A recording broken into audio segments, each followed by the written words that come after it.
In my role as a wise and fair judge for the 24 Hours of Lemons race series, I often receive generous gifts from teams hoping to receive fairness.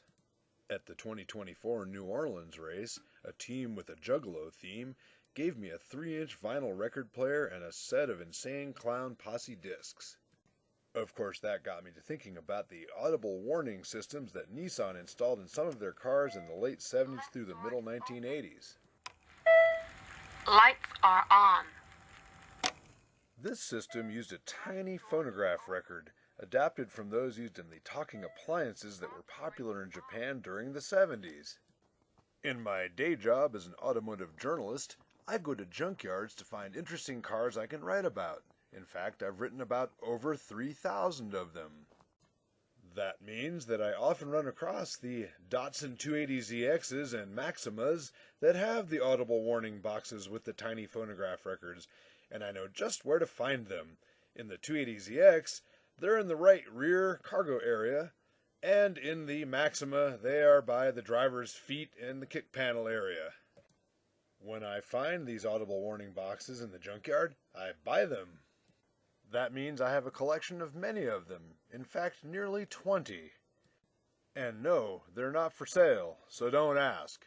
The 3-inch vinyl format originated in Japan back in the 60s, so I thought maybe they'd be the same.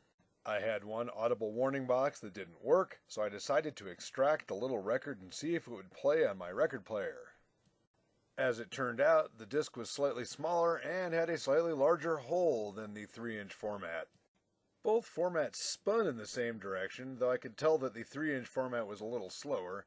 I thought I would just center the record on the player and see what happened.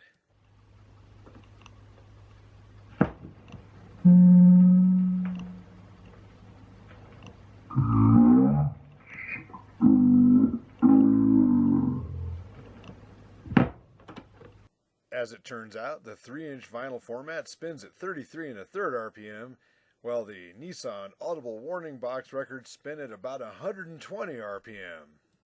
So I sped up the video. Here we go. Key is in the ignition. Right door is open. Left door is open. Lights are on.